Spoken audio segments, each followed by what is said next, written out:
There is a moment when the idea of money quietly shifts from survival to strategy.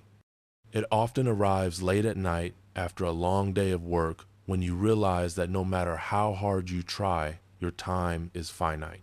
You can earn more by working more, but only up to a point. And it is in this realization that the concept of passive income begins to feel less like a luxury and more like a necessity. The books that truly teach passive income do not promise escape from work. They promise relief from dependence. They are not about doing nothing. They are about building systems that continue working when you cannot. Most people misunderstand passive income because they encounter it through exaggeration. Social media sells it as effortless wealth, as income earned while sleeping on a beach somewhere, far from responsibility. The best books dismantle this fantasy immediately. They explain that passive income is front-loaded effort paired with long-term patience. You work harder before you work easier. You design before you delegate. You build before you benefit. This framing alone separates serious readers from hopeful dreamers. In Rich Dad, Poor Dad, Robert Kiyosaki introduces a deceptively simple idea. Assets put money in your pocket, liabilities take money out. This distinction is not accounting, it is mindset. Passive income begins when you stop asking how much you earn and start asking how your money behaves when you stop working. Kiyosaki's lesson is not about real estate or businesses specifically. It is about shifting focus from income to systems. Once you see money as a tool that can be deployed rather than a reward for effort, the door to passive income opens. Then there are books like The 4-Hour Workweek, often misunderstood for its title rather than its content. Beneath the headline is a serious idea: leverage. Tim Ferriss does not argue that work disappears. He argues that poorly designed work dominates our lives. By outsourcing low-value tasks, creating scalable products, and building systems that do not require constant attention, income becomes less tied to hours. The book's lasting contribution is not the promise of freedom, but the insistence that design matters. Passive income is not accidental, it is engineered. As you read deeper into the genre, a common pattern emerges. Passive income is rarely passive at first. Books like The $100 Startup show how small, focused projects, digital products, niche services, content paired with distribution can evolve into income streams that require maintenance rather than constant creation. The power here is not in size, but in ownership. When you own the asset, effort compounds. When you rent your time, it resets every morning.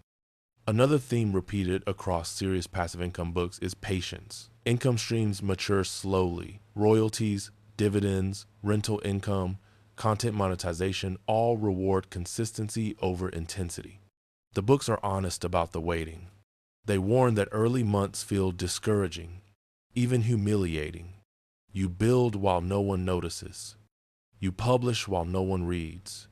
You invest while results remain invisible. Passive income books are as much about emotional endurance as they are about strategy. What these books also clarify is that passive income reduces risk by diversification, not by avoidance. Relying on a single paycheck is itself risky. Passive income spreads dependence across multiple sources. A dividend portfolio, a rental property, a digital product, a licensing deal, each may fluctuate, but together they create resilience. This is why passive income is not just a wealth concept. It is a security concept. You are not trying to eliminate work. You are trying to ensure that no single failure can undo you. One of the most sobering lessons in these books is the importance of alignment. Passive income streams that conflict with your values or lifestyle quickly become burdens. A rental property that consumes your peace is not passive. A business that demands constant crisis management is not freedom. The best authors stress fit over fantasy. They encourage readers to build income streams that complement their temperament, skills, and patience. Passive income works best when it feels sustainable, not heroic. As you absorb these lessons, another truth becomes unavoidable. Passive income requires responsibility at a higher level. You are no longer just a worker, you are an owner. Owners must think in systems, manage risk, reinvest wisely, and accept delayed gratification. The books that matter do not hide this. They emphasize accounting, legal structure, and long-term planning because passive income that is poorly managed becomes fragile quickly. Freedom without structure collapses under its own weight.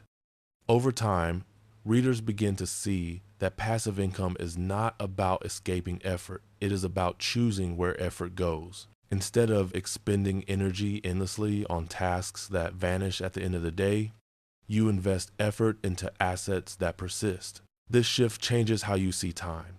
Hours become seeds, work becomes planting, and patience becomes the most valuable skill of all. Perhaps the most powerful message hidden in these books is that passive income changes your relationship with choice.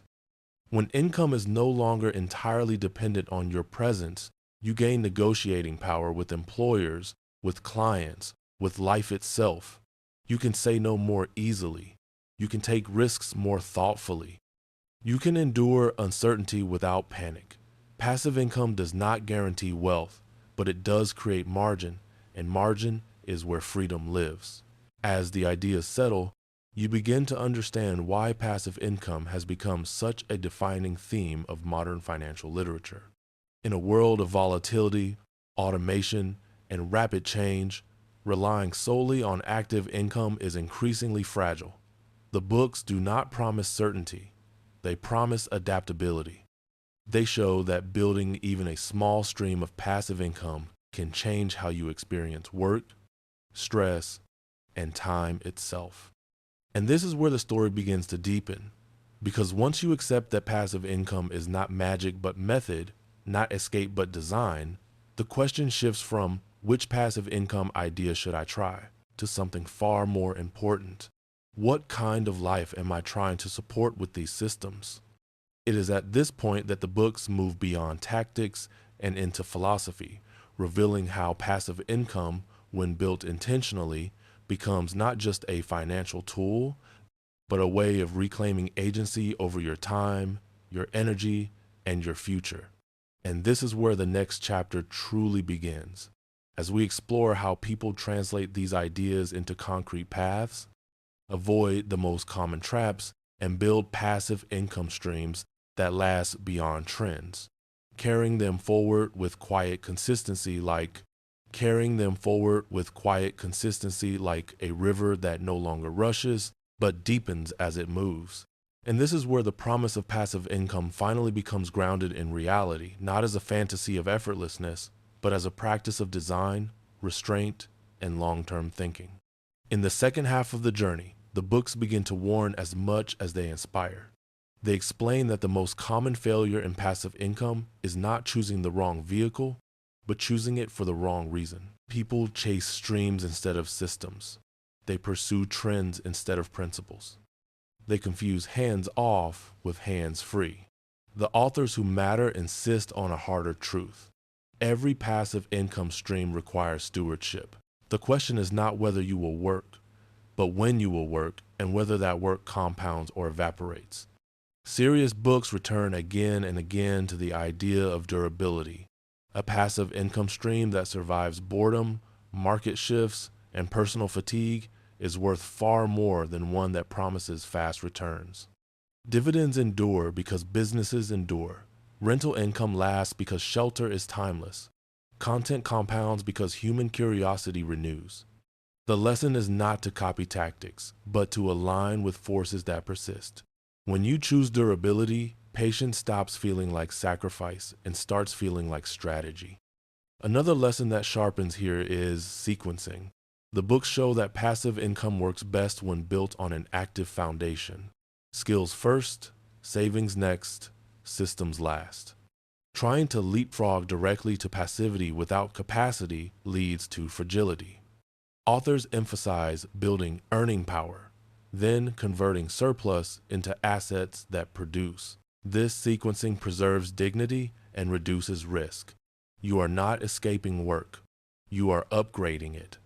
As systems mature, the role of reinvestment becomes central. Passive income that is consumed too early starves itself. The books encourage a gardener's mindset: prune, reinvest, protect the roots. Dividends are reinvested before they are spent. Profits are used to improve systems before they are enjoyed.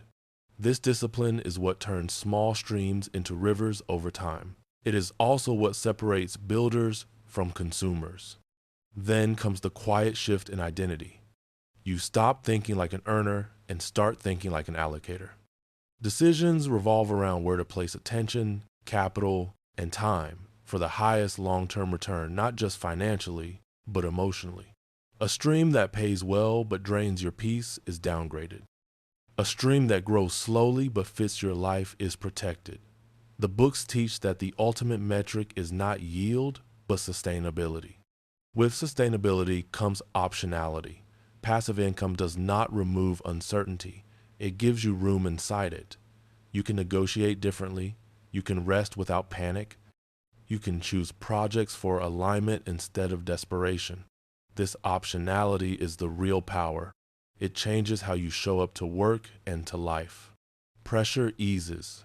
Perspective widens. Decisions slow down and improve. At this point, the authors turn philosophical. They argue that passive income is not about money replacing meaning. It is about money supporting meaning. Systems free time, but time must be used well. The danger is not idleness. It is emptiness. The best books encourage readers to define what they will move toward, not just what they will move away from. Passive income becomes a platform for contribution, learning, family, creativity, or health, whatever you choose to build next. And so the story closes not with a checklist, but with a posture. Build patiently, choose durability, design for stewardship, reinvest early, align with your life, accept responsibility. When you do, passive income stops being a trick and becomes a companion, quiet, reliable, and increasingly powerful with time. If this story resonated with you, pause and ask yourself which effort you could redirect today from short-lived tasks into long-lived assets. Share that reflection. And if you want to continue exploring how books, systems, and long-term thinking can help you reclaim time without losing purpose, stay connected. Subscribe, follow, and return. Because the real power of passive income is not that it pays you while you sleep, it's that it gives you the freedom to wake up and choose what matters most.